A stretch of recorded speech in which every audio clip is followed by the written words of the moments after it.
Hay personas que sonríen contigo cuando tienes algo que ofrecerles.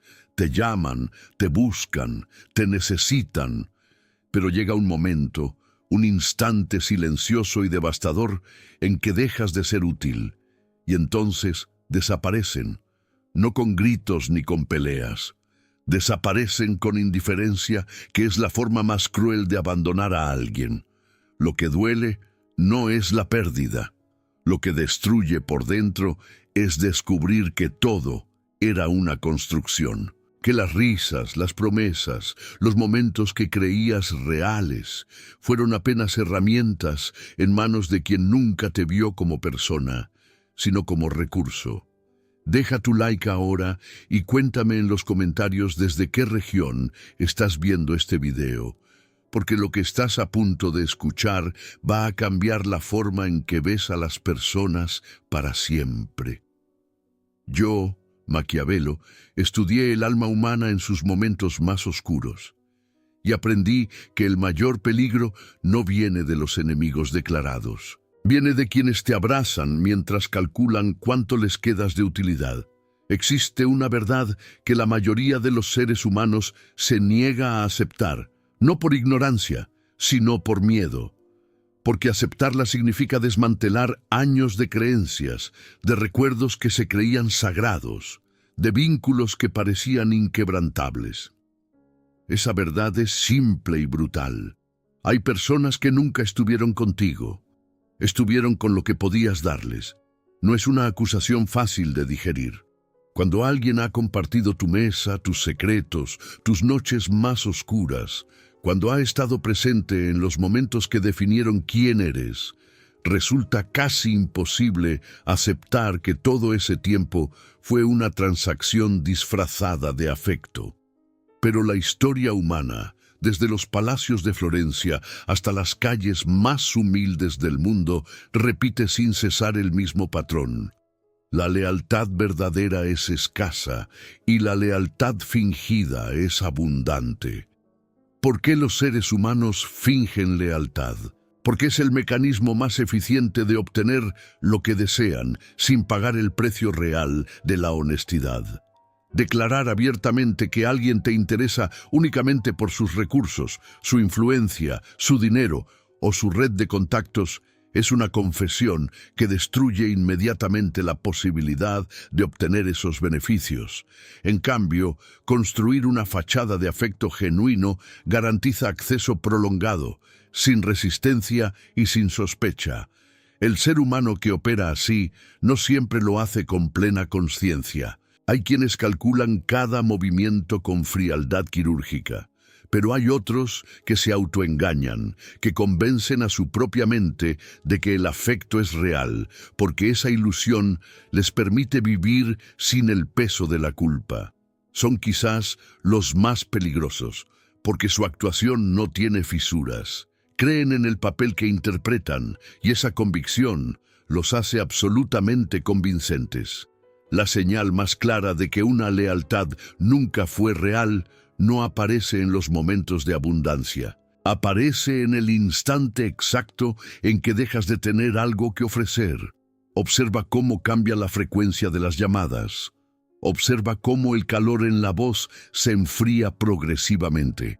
Observa cómo las conversaciones que antes duraban horas se convierten en respuestas de una sola palabra. Ese cambio gradual, casi imperceptible, es la máscara que comienza a caerse. Lo que hace tan devastador este descubrimiento es que no ocurre de golpe. Si ocurriera de manera abrupta, el dolor sería agudo pero breve. En cambio, ocurre en capas. Primero sientes una ligera extrañeza, luego una incomodidad que no sabes nombrar, después una sospecha que intentas sofocar porque amenaza algo que valoras. Y finalmente, cuando la evidencia es imposible de ignorar, llega el colapso. No el colapso de la relación, sino el colapso de la versión de realidad que habías construido alrededor de ella. Cuéntame desde qué país o ciudad estás viendo este video, porque sé que estas palabras están tocando algo que has vivido en carne propia. La historia de la humanidad está llena de príncipes traicionados por consejeros que juraron fidelidad eterna, de guerreros abandonados por aliados que prometieron morir a su lado, de personas comunes desechadas por quienes llamaban familia. El patrón no cambia con el tiempo ni con la geografía.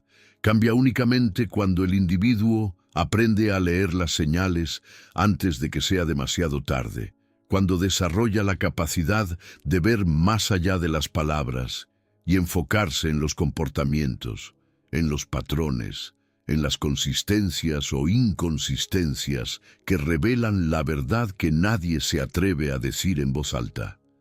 La lealtad que nunca existió no puede ser recuperada, no puede ser negociada, no puede ser construida sobre una base que siempre fue arena.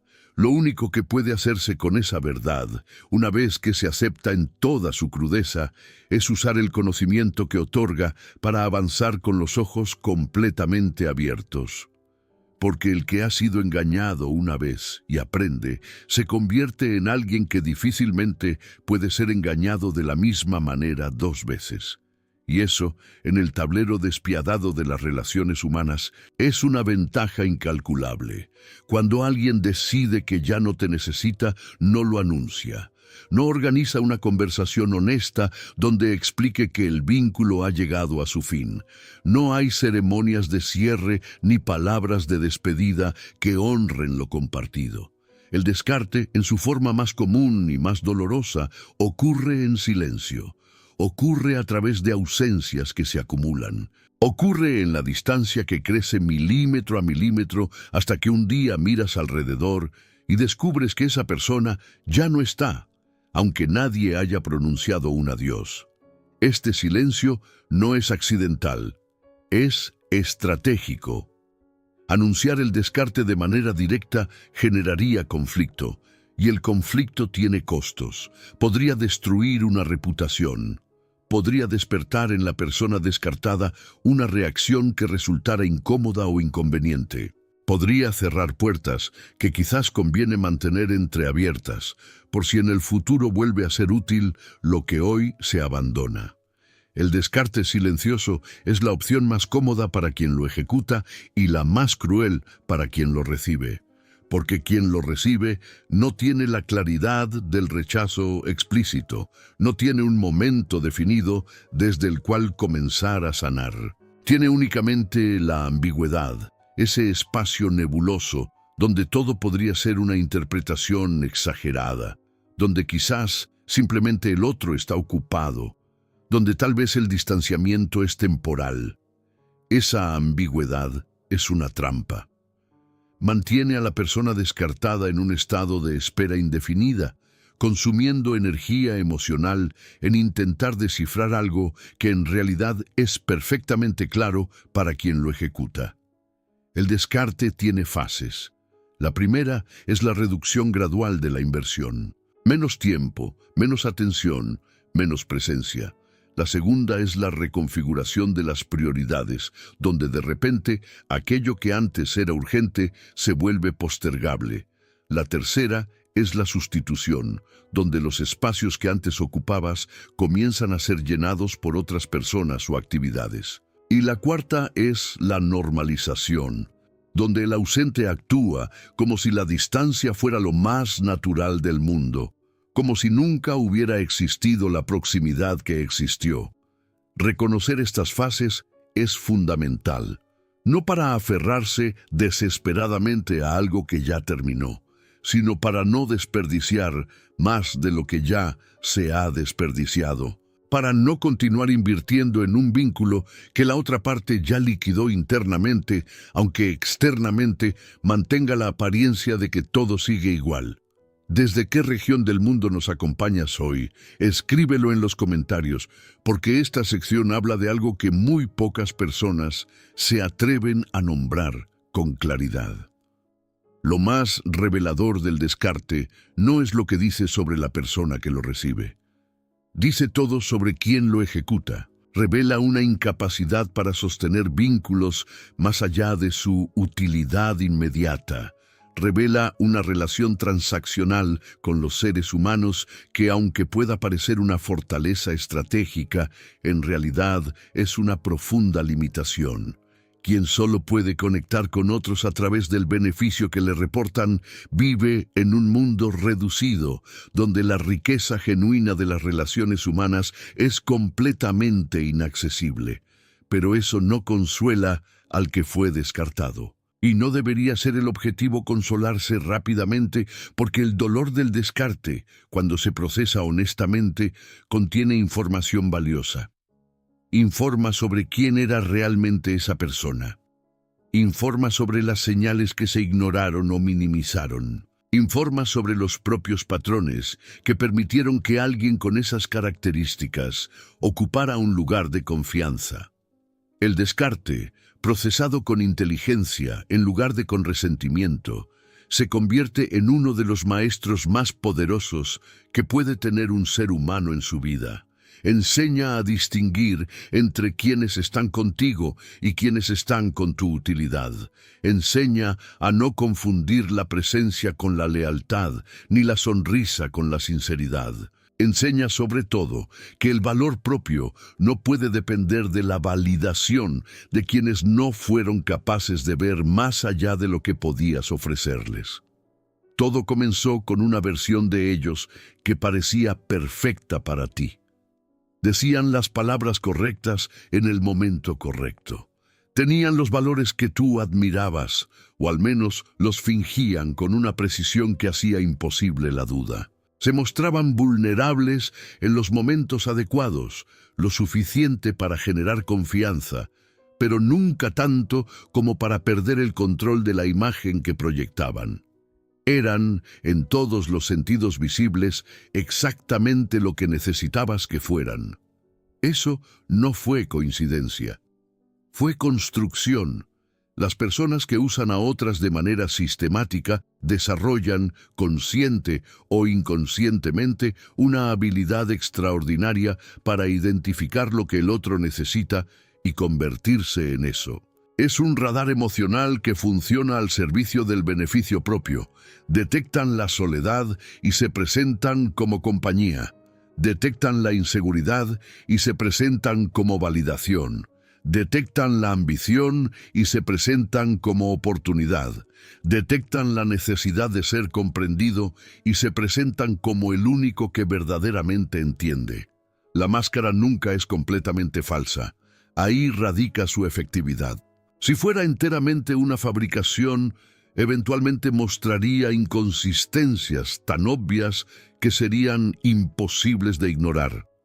La máscara funciona porque contiene elementos reales mezclados con elementos construidos estratégicamente.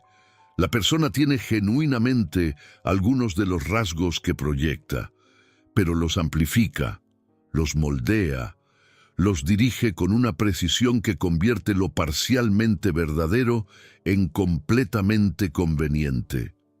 ¿Cómo se identifica una máscara? No en los momentos en que todo fluye bien. Las máscaras resisten perfectamente la comodidad. Se identifican en los momentos de tensión, de desacuerdo, de crisis. Cuando algo no sale como la persona enmascarada esperaba, aparecen destellos de la naturaleza real que normalmente permanece oculta, una reacción desproporcionada, una frialdad repentina que contrasta con el calor habitual, una crueldad que emerge brevemente y luego es explicada, minimizada o justificada con tanta rapidez que uno termina cuestionando si realmente lo vio. Esos destellos son la verdad, no las explicaciones que vienen después. Escribe en los comentarios desde qué ciudad o país nos estás acompañando, porque lo que estamos revelando aquí es algo que el mundo prefiere no discutir abiertamente. Lo más perturbador de descubrir una máscara no es la traición en sí misma, es la reconfiguración que exige. Porque no se trata únicamente de que esa persona no era quien parecía. Se trata de que todos los momentos que viviste con esa persona adquieren una nueva significación. Las conversaciones íntimas se reinterpretan. Los gestos de afecto se ven con nueva luz. Los momentos que creías de conexión genuina se convierten en preguntas sin respuesta clara. ¿Cuánto de todo aquello fue real?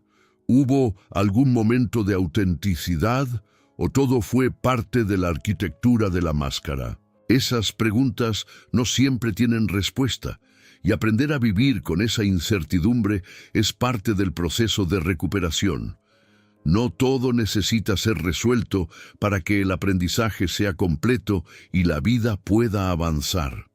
Lo que sí puede afirmarse con certeza es que la máscara revela más sobre quien la porta que sobre quien fue engañado. Quien necesita construir una identidad falsa para obtener lo que desea, vive en una relación de profunda desconfianza con su propio valor real. Cree, en algún nivel fundamental, que lo que genuinamente es no sería suficiente para obtener lo que quiere. Y tiene razón, pero no porque sea poco valioso, sino porque lo que quiere requiere engaño para ser obtenido, lo cual dice todo sobre la naturaleza de sus deseos.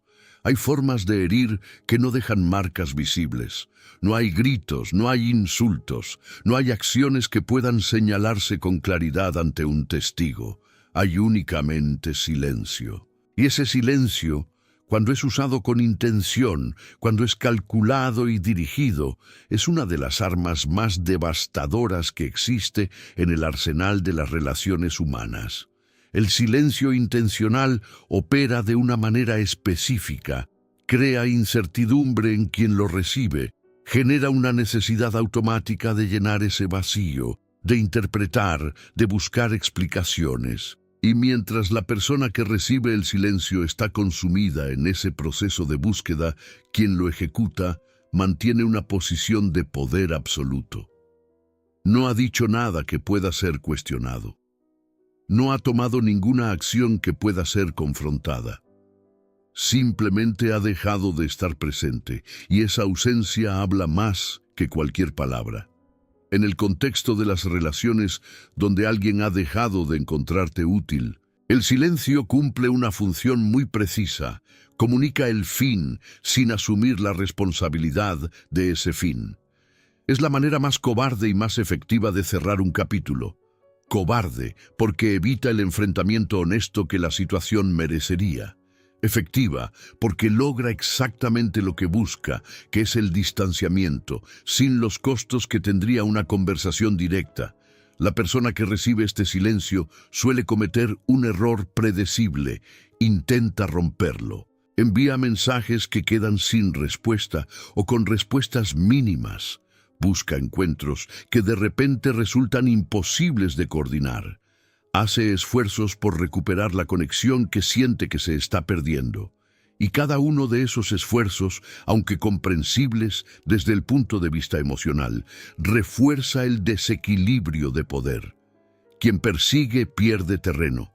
Quien mantiene el silencio gana control. La respuesta más poderosa al silencio usado como arma no es más ruido. Es silencio propio. No el silencio del dolor que se calla, sino el silencio de quien ha comprendido lo que está ocurriendo y ha decidido no participar en esa dinámica. Es el silencio de quien retira la inversión emocional de un lugar donde claramente no es correspondida. Es el silencio que dice sin palabras que el juego ha sido visto y que no se continuará jugando.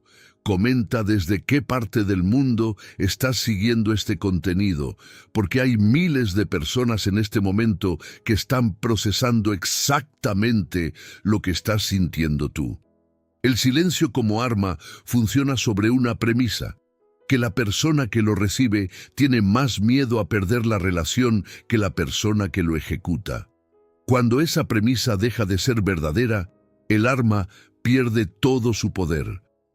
El momento en que quien era el blanco del silencio deja de temer la pérdida y acepta la realidad de lo que ese silencio comunica, la dinámica se transforma completamente. Ya no hay víctima ni victimario. Hay simplemente dos personas que han llegado al final de algo que nunca fue lo que parecía. Ese momento de aceptación no llega fácilmente. llega después de un proceso que tiene su propio ritmo y que no puede ser forzado desde afuera. Pero cuando llega, trae consigo una claridad que es, paradójicamente, liberadora, porque la incertidumbre era el mayor tormento. Saber, aunque sea algo doloroso, siempre es menos agotador que no saber. La claridad, incluso cuando confirma lo peor, permite que la energía que antes se gastaba en interpretar y en buscar, ahora pueda dirigirse hacia adelante. El silencio como arma, una vez reconocido, se convierte en un regalo involuntario. Revela el carácter de quien lo usa. Cierra una puerta que debió haberse cerrado antes y abre el espacio para algo que el ruido de esa relación imposibilitaba. La posibilidad real de construir vínculos con personas que no necesitan silenciar para controlar. Nada distorsiona más la percepción de una persona que creer que está siendo amada cuando en realidad está siendo utilizada. El amor genuino y el interés disfrazado de amor pueden coexistir en el mismo espacio, con los mismos gestos, con las mismas palabras, durante períodos prolongados, sin que la diferencia sea visible desde adentro. Solo el tiempo y las circunstancias específicas que revelan lo que los momentos cómodos ocultan, permite distinguir uno del otro. El interés disfrazado de amor tiene características definidas, aunque no siempre fáciles de detectar en tiempo real. La primera es la condicionalidad implícita. El afecto que se recibe está sutilmente atado a ciertos comportamientos, ciertas capacidades, ciertos recursos. Cuando esas condiciones se mantienen, el afecto fluye con aparente naturalidad. Cuando comienzan a fallar, el afecto comienza a enfriarse, aunque quizás no de manera abrupta, sino gradual, de una forma que permite múltiples justificaciones alternativas. La segunda característica es la direccionalidad del beneficio. En una relación donde el interés se disfraza de amor, los beneficios fluyen predominantemente en una dirección. Uno de los dos está constantemente en el rol del proveedor, ya sea de recursos materiales, de apoyo emocional, de conexiones, de tiempo, de energía. Y el otro está constantemente en el rol del receptor, con una habilidad extraordinaria para hacer sentir al proveedor que esa dinámica es natural y equilibrada, aunque no lo sea en absoluto. La tercera característica es la ausencia de reciprocidad en los momentos de vulnerabilidad real. El interés disfrazado de amor puede sostener la apariencia de cercanía durante los momentos positivos. Pero cuando quien ha estado proveyendo atraviesa una crisis genuina, cuando necesita no dar, sino recibir, la persona que operaba desde el interés suele mostrar una incomodidad que no puede ocultar completamente. La crisis del otro no le resulta una oportunidad de profundizar el vínculo, sino un inconveniente que interrumpe la dinámica que le era conveniente. Deja tu comentario diciéndonos desde qué ciudad o país nos estás viendo hoy, porque este tema toca fibras que muy pocos se atreven a explorar con honestidad. Reconocer que lo que creíste amor era interés no invalida lo que sentiste. Tu amor, si fue genuino, fue real independientemente de lo que el otro sintió o no sintió. El hecho de que fuera aprovechado no lo convierte en una debilidad. Convierte en una debilidad la incapacidad del otro para corresponder a algo que tenía tanto valor. Pero esta distinción, aunque filosóficamente válida, no elimina el dolor. Y el dolor merece ser reconocido en toda su dimensión, sin minimizarlo con frases que buscan consolar rápidamente. Fuiste tratado como un medio. Eso duele. Fuiste visto como un recurso en lugar de como una persona. Eso destruye algo fundamental en la confianza que uno deposita en los vínculos. Y reconstruir esa confianza, no ciegamente, sino con mayor precisión y discernimiento, es uno de los trabajos más difíciles y más necesarios que puede emprender un ser humano. La trampa más grande no es haber sido engañado, es volverse tan desconfiado que resulta imposible abrirse genuinamente a nadie nunca más. Porque ese cierre, aunque protege del daño de ser utilizado, también cierra la puerta a todo lo que una conexión real puede aportar. El objetivo no es blindarse contra toda intimidad, es desarrollar la inteligencia emocional para distinguir con mayor claridad y más temprano en el proceso quién viene a construir contigo y quién viene a extraer de ti. Existe un tipo de inteligencia que no se enseña en ninguna institución y que, sin embargo, determina más que cualquier otra la calidad de las relaciones que una persona construye a lo largo de su vida. Es la inteligencia para leer a los seres humanos más allá de lo que muestran, para percibir los patrones que se ocultan detrás de las palabras, para sentir la temperatura real de un vínculo antes de que la evidencia explícita la confirme. Esta inteligencia no es un don innato que algunos tienen y otros no. Es una habilidad que se desarrolla y que se desarrolla más rápidamente en quienes han sido lastimados lo suficiente como para tomarse en serio la necesidad de aprender. El dolor, cuando no se convierte en amargura sino en atención, es el mejor maestro de esta forma particular de ver el mundo. ¿Qué significa leer a una persona más allá de lo que muestra? Significa prestar atención a las inconsistencias entre lo que dice y lo que hace. Significa observar cómo trata a quienes no pueden ofrecerle nada.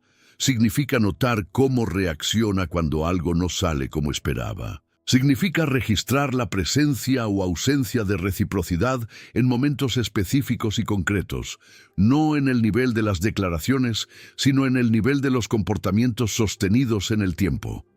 Las palabras son fáciles de controlar. Los comportamientos mantenidos durante un periodo prolongado son mucho más difíciles de falsificar completamente. Alguien puede declarar lealtad infinita en una conversación, pero los comportamientos a lo largo de semanas y meses revelan si esa declaración tiene sustancia o si es únicamente retórica conveniente. Cuéntanos desde qué lugar del mundo nos estás viendo. Escríbelo ahora en los comentarios, porque esta sección contiene conocimiento que transforma la manera de navegar el mundo. Ver lo que otros no ven no significa volverse paranoico.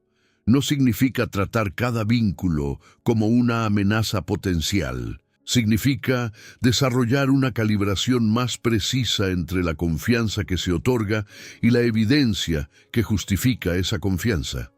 Significa no adelantar la intimidad al ritmo que el otro pide, sino al ritmo que los comportamientos del otro van ganando. Significa distinguir entre la persona que demuestra confiabilidad con acciones repetidas y la persona que simplemente declara ser confiable con palabras convincentes. La mayoría de las personas opera en modo reactivo. Confían completamente hasta que son traicionadas y entonces desconfían completamente hasta que deciden arriesgarse de nuevo. Este ciclo binario es innecesariamente doloroso. Existe una alternativa, la confianza calibrada, que se otorga en proporciones que corresponden a la evidencia disponible y que se ajusta continuamente a medida que más información se acumula. Esta forma de relacionarse no es fría ni calculadora en el sentido negativo, es simplemente inteligente, honra tanto la necesidad humana de conexión como la necesidad igualmente humana de protegerse de quienes ven en esa conexión únicamente una oportunidad de extracción. No cierra la puerta a nadie, pero tampoco la deja completamente abierta sin haber observado suficientemente quién está del otro lado. El poder de ver lo que otros no ven es, en última instancia, el poder de elegir con mayor precisión a quién se le permite entrar en los espacios que verdaderamente importan. Y esa elección ejercida con conciencia y sin miedo, cambia radicalmente la calidad de todo lo que se construye a partir de ese momento. Hay un momento específico, un instante que queda grabado en la memoria con una claridad que ningún otro recuerdo tiene, en que la realidad de una relación se revela completamente. No siempre ocurre a través de una confrontación dramática. A veces ocurre en algo pequeño, una frase dicha sin pensar, una reacción que dura apenas un segundo antes de ser controlada, una información que llega desde una fuente inesperada y que de repente organiza en un patrón coherente todo lo que antes parecía inconsistencias sin conexión. En ese momento, algo se rompe. No la relación que ya estaba rota desde mucho antes, aunque no fuera visible. Lo que se rompe es la versión de la realidad que habías construido. Y esa ruptura tiene una particularidad que la hace especialmente difícil. No puedes ir hacia atrás. Una vez que ves, ya no puedes no ver. Una vez que el patrón se vuelve visible, cada memoria anterior se reorganiza a su alrededor, y lo que quedaba de ambigüedad desaparece. La primera reacción suele ser la negación. La mente humana tiene una capacidad notable para resistir las verdades que amenazan su estructura de significado, especialmente cuando esa verdad implica que algo en lo que se invirtió tiempo, energía, emoción y confianza fue construido sobre una mentira. La negación no es debilidad. Es el mecanismo de amortiguación que el psiquismo usa para procesar un impacto que, si llegara en toda su intensidad de golpe, podría ser insoportable. Pero la negación tiene límites.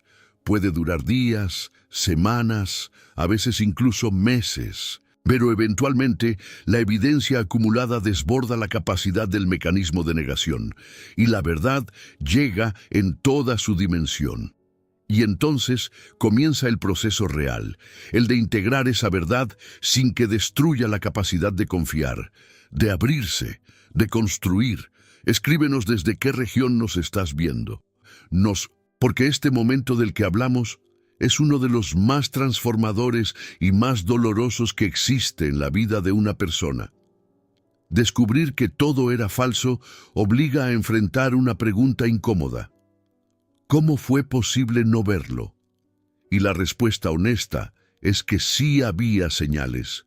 Siempre hay señales. Pero las señales fueron ignoradas, minimizadas, explicadas de maneras alternativas, porque verlas habría requerido actuar sobre lo que revelaban, y actuar habría significado perder algo que en ese momento no se estaba dispuesto a perder. Esa es la lección más importante que contiene este momento. La próxima vez, las señales no serán ignoradas.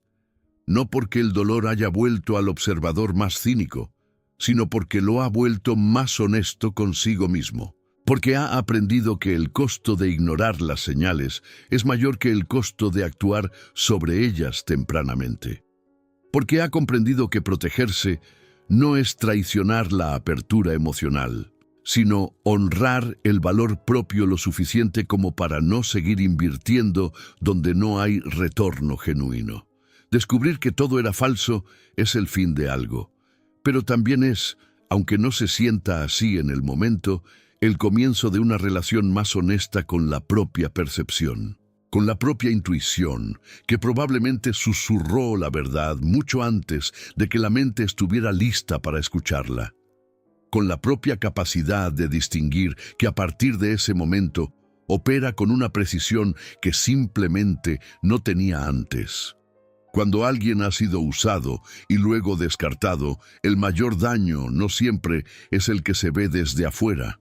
No es la pérdida de la relación, que en retrospectiva no era lo que parecía. El mayor daño es el que ocurre adentro. La erosión de la confianza en el propio juicio. La voz interna que comienza a preguntar si es posible confiar en la propia percepción, si es posible saber distinguir entre lo real y lo construido, si es posible abrir el espacio a algo nuevo sin repetir el mismo error. Esa erosión si no se trabaja conscientemente, puede convertirse en la herencia más duradera y más dañina que deja a alguien que te usó. No el dolor que causó directamente, sino la desconfianza en ti mismo que ese dolor puede generar si no se procesa correctamente.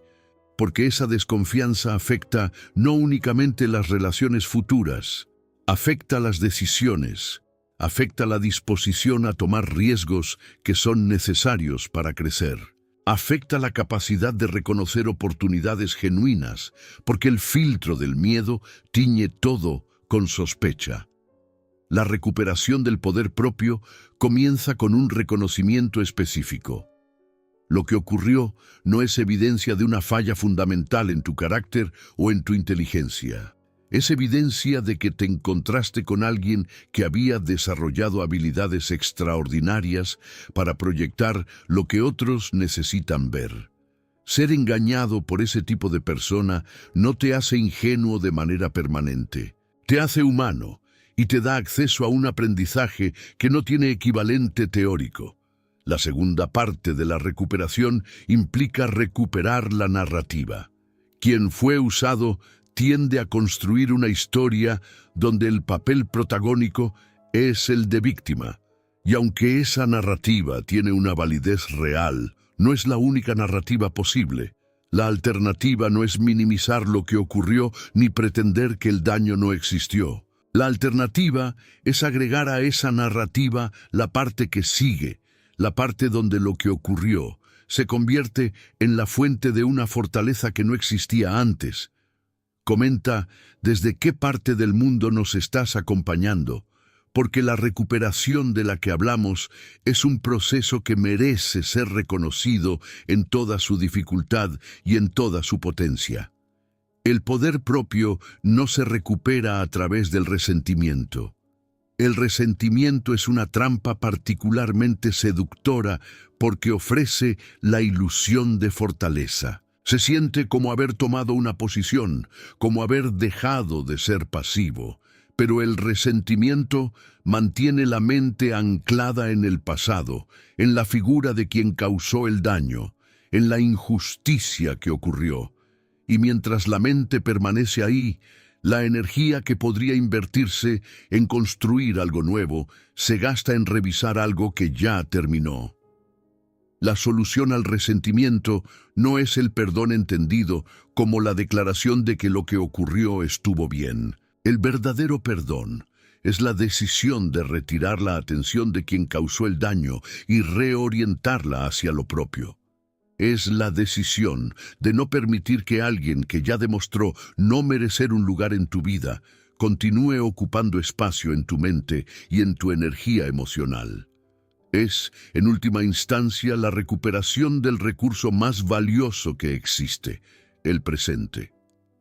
Con el presente recuperado, con la atención reorientada, con el aprendizaje integrado en lugar de reprimido, comienza la reconstrucción. No de la misma persona que existía antes, porque esa persona no puede ni debe ser restaurada. La reconstrucción es de alguien nuevo, que contiene todo lo que era antes, más todo lo que este proceso reveló. Alguien más preciso, más honesto consigo mismo, más capaz de distinguir entre lo que merece su confianza y lo que no. En medio del derrumbe, cuando lo que antes ofrecías se ha agotado temporalmente o ha perdido el brillo que tenía, ocurre algo que tiene un valor que ninguna época de abundancia puede replicar. Se revela quién realmente está contigo, no los que estaban con tu éxito, con tu dinero, con tu influencia, con tu momento, los que están contigo cuando no tienes nada de eso para ofrecer excepto tu presencia. Estos son los vínculos que merecen toda la atención, toda la reciprocidad y todo el cuidado que el mundo de las relaciones puede exigir. No son necesariamente los más numerosos. Con frecuencia son inquietantemente pocos, pero su escasez no los hace menos valiosos, sino todo lo contrario. Un vínculo genuino en un mundo de relaciones transaccionales vale infinitamente más que 100 vínculos construidos sobre la conveniencia. ¿Cómo se distingue a los que se quedan de los que esperan en silencio a ver si las cosas mejoran para volver? A través de la consistencia de su presencia en la dificultad. No basta con que estén cuando la crisis explota, porque incluso las personas oportunistas pueden aparecer en los momentos dramáticos, motivadas por la emoción del momento o por el deseo de estar cerca del protagonismo del dolor ajeno. Lo que distingue al vínculo genuino es la presencia sostenida, sin glamour, sin protagonismo, en los días grises que siguen después de la crisis, cuando el drama se ha disipado, pero la reconstrucción todavía está en proceso. Esas personas que permanecen en los días grises son las que merecen la lealtad más profunda que se puede ofrecer. No porque sea una deuda que deba pagarse, sino porque son la prueba viviente de que la conexión humana genuina existe, que no todo es transacción, que no todo es interés disfrazado, que hay seres humanos capaces de estar presentes sin extraer, de dar sin calcular el retorno. Escríbenos en los comentarios desde qué ciudad o país estás siguiendo este contenido, porque esta sección es un tributo a los que verdaderamente se quedan.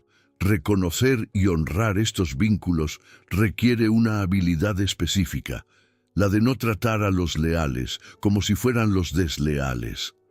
El mayor error que puede cometer alguien que ha sido traicionado es extender su nueva desconfianza hacia quienes nunca la merecieron. Es volcar sobre los que permanecieron la sospecha y la distancia que los que se fueron justificaron. Ese error es comprensible, pero es también una injusticia y una pérdida. Protegerse de los falsos a costa de alejar a los genuinos es la peor manera de procesar una traición. La distinción exige trabajo interno. Exige la capacidad de separar la experiencia específica con personas específicas de la generalización que convierte a todos en sospechosos. Exige reconocer que la traición pasada no es una profecía sobre las relaciones futuras, sino información sobre personas concretas que tomaron decisiones concretas. Y exige, sobre todo, la valentía de seguir siendo accesible a quienes demuestran con comportamientos repetidos que merecen esa accesibilidad.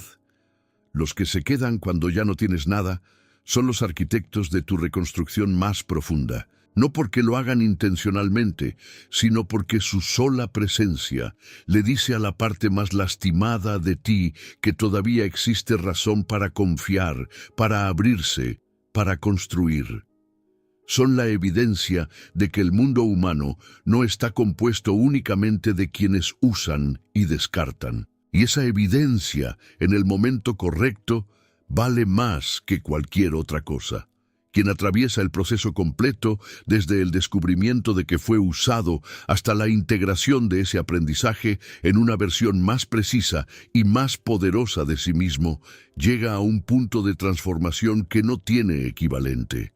No es la transformación romántica que se describe en los libros de autoayuda, donde el dolor se convierte fácilmente en sabiduría y la traición en gratitud. Es una transformación más áspera, más honesta, más duradera. Esta transformación tiene un costo real. Algo de la apertura que existía antes ya no vuelve exactamente de la misma forma. Algo de la inocencia con que se otorgaba confianza ya no puede recuperarse completamente. Hay una pérdida genuina en eso, y negarla sería deshonesto. El mundo ya no se ve exactamente igual. Las relaciones ya no se experimentan con la misma ligereza que antes, pero lo que se gana supera lo que se pierde. Se gana precisión, la capacidad de ver más rápido y con mayor claridad quiénes son las personas que se acercan. Se gana autenticidad, la capacidad de ser más honesto en los propios vínculos, porque la experiencia de la falsedad hace que la autenticidad propia se vuelva un valor que se cuida activamente. Se gana criterio, la capacidad de invertir la energía emocional con mayor inteligencia, en vínculos que lo merecen y en proporciones que corresponden a la evidencia disponible. se gana también algo que quizás no se esperaba: compasión. No por quienes usaron y descartaron, aunque a veces también llega eso con el tiempo: compasión por todos los que atraviesan el mismo proceso sin el conocimiento necesario para navegarlo. Compasión por quienes están en este momento en la fase de confusión, de negación, de dolor, sin saber que hay un punto al otro lado donde todo esto se convierte en fortaleza. Deja tu comentario diciéndonos desde qué lugar del mundo nos estás viendo, porque este final merece ser celebrado con la presencia de todos los que llegaron hasta aquí. La persona que surge de este proceso no es más fría, es más real, no es más desconfiada, es más precisa. No está cerrada al amor, ni a la amistad, ni a la lealtad. Está simplemente más alineada con su propio valor, más clara sobre lo que merece y menos dispuesta a negociar ese estándar por la comodidad de la presencia de alguien que no está a la altura. Esta claridad, una vez alcanzada, cambia todo lo que viene después. Cambia las decisiones sobre con quién se construye. Cambia la velocidad con que se otorga confianza. Cambia la manera de responder cuando las primeras señales de alarma aparecen, porque ya no hay el mismo impulso de ignorarlas para preservar algo que probablemente no vale lo que cuesta preservar. El ser humano que fue usado, que fue descartado, que descubrió que todo era falso y que sin embargo no se cerró, sino que se transformó. Ese ser humano opera en el mundo con una inteligencia emocional y relacional que pocos poseen. No porque sea superior a otros, sino porque pagó el precio que ese conocimiento exige, y ese precio, aunque fue alto, fue justo, porque lo que compró no tiene equivalente: la capacidad de construir relaciones verdaderas en un mundo que prefiere las transacciones disfrazadas de afecto, con plena conciencia de lo que se está construyendo y con quién. Nunca más el mismo, pero infinitamente más poderoso. Esa es la promesa que cumple este proceso cuando se atraviesa con honestidad. Y esa es la única herencia que vale la pena llevarse de aquellos que creyeron que podían usarte y olvidarte sin consecuencias. Se equivocaron, te convirtieron, sin saberlo, en exactamente lo que no podrán volver a engañar.